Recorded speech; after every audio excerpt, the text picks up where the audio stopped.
आंध्रा और तेलंगाना में जो अभी माहौल चल रहा है वहां पर क्या कहना चाहेंगी आप? पवन कल्याण जो है वहां के सुपरस्टार हैं और उन्होंने बीजेपी के साथ अलायंस कर लिया है। उनका कुछ जो हिस्ट्री है उसके बारे में आप सब जानते हैं, तो क्या कहना चाहेंगे आप? अभी पहले मैं तेलंगाना के बारे में बात करना चाहती हूँ। तेलंगाना में इलेक्शंस हो रहे हैं और माधवी लता के बारे में भी बात करना चाहती हूँ क्योंकि असीदुद्दीन ओवैसी बहुत साल से असीदुद्दीन ओवैसी वो हैदराबाद कॉन्स्टिट्यूएंसी में MIM पार्टी से जीत रहे हैं। लेकिन इस बार सिचुएशन अलग होता है कि माधवी लता एक सामान्य औरत है।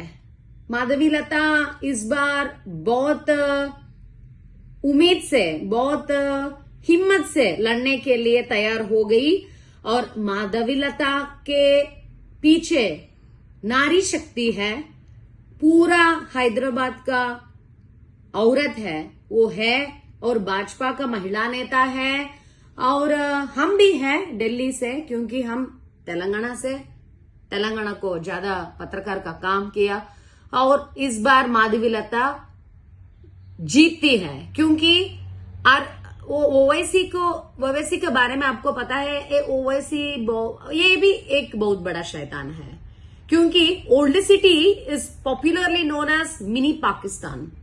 ये ओल्ड सिटी बहुत भयंकर लोकेशन है, बहुत भयंकर स्थल है, बहुत क्रिमिनल प्लेस है, बहुत डेंजरस प्लेस है। वहां चाइल्ड ट्रैफिकिंग चलती है, चाइल्ड को, छोटे छोटे बच्चों को विदेशों को बेचते हैं।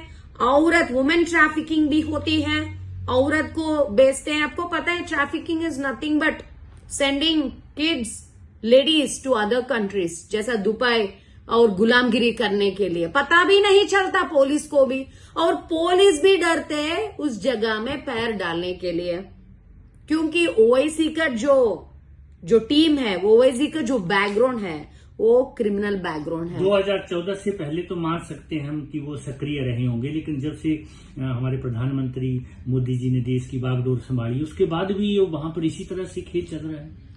अरे हमारे देश में हैदराबाद सबको पता है, Hyderabad is a very beautiful city.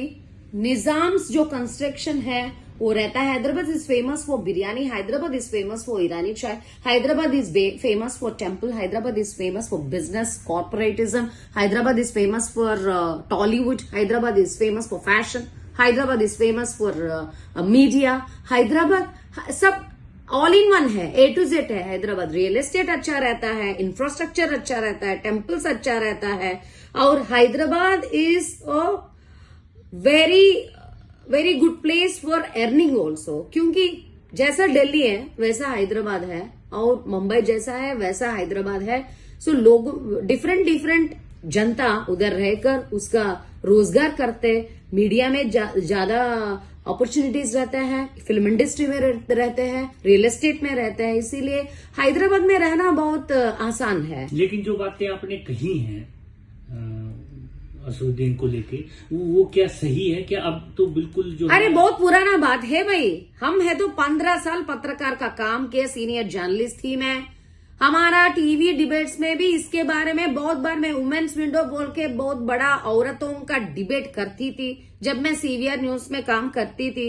हर एक शनिवार को डिबेट रहता था, हर एक कैटेगरी से, ब्यूरोक्रेट से एक औरत आते थे और जुडिशियरी से एक औरत आते थे, पॉलिटिकल लाइन से एक औरत आते थे और सोशल एक्टिविस्ट से एक औरत आते थे। ऐसा 10 औरत हम जुड़कर बात ही करते थे ये ओल्ड सिटी के बारे में। ओल्ड सिटी में जो होता है वो बाहर प्रपंच को नहीं पता चल जाता, इसीलिए हम बोल रहे हैं, हम बात करेंगे। इसके बारे में बात करने के लिए भी लोग डरते हैं। ये रेड लाइट एरिया भी है, इलीगल सब्जेक्ट भी उधर कंडक्ट होता है और बिजली का बिल करने के लिए भी पावर डिपार्टमेंट डरते हैं और उधर MCD का जो म्युनिसिपल डेवलपमेंट का बिल्स रहता है वो डालने के लिए भी म्युनिसिपालिटी डरते हैं। सो ओवैसी एक शैतान, ओवैसी एक क्रिमिनल आदमी, इसीलिए इस बार ओवैसी को अंत करना। जैसा केजरीवाल और कल्वाकुंटला कविता अंदर चला गया वैसा माधवी लता जीती है और इसका चैप्टर भी क्लोज होते हैं। और खुद मुस्लिम औरत भी उसको पसंद नहीं करते हैं। मुस्लिम औरत को ज्यादा कंट्रोल रखता है उधर। इंडिया में it's a freedom, it's a liberal India. वे पाकिस्तान जैसा ज्यादा रूल्स कंडीशंस नहीं रहता है। हम लिबरल जी सकते हैं, ऐसा ये औरत नहीं जी सकते हैं। माधवी लता जीतने के बाद क्या लगता है आपको कि असदुद्दीन जो है वो जेल चला जाएगा, अरेस्ट हो जाएगा, उसके काले कारनामे हो जाएगा जैसा धीरे धीरे हो जाएगा। पहले तो चुनाव में माधवी लता जीतना है। जीतने के बाद ऑटोमेटिकली जो भी इसके ऊपर भी ज्यादा केसेस है, असदुद्दीन ओवैसी के ऊपर भी ज्यादा केसेस है, ज्यादा एफआईआर है। लेकिन अगर जीतती नहीं है और असदुद्दीन जीत जाते हैं तो क्या होगा? मैं बोल रहा हूं ना, स्कोप ही नहीं है जीतने का। अब इस पल तक सिचुएशन अलग है, लेकिन जब माधवी लता एमपी कैंडिडेट जैसा अनाउंसमेंट हो गई भाजपा से, उस समय से सीन अलग है।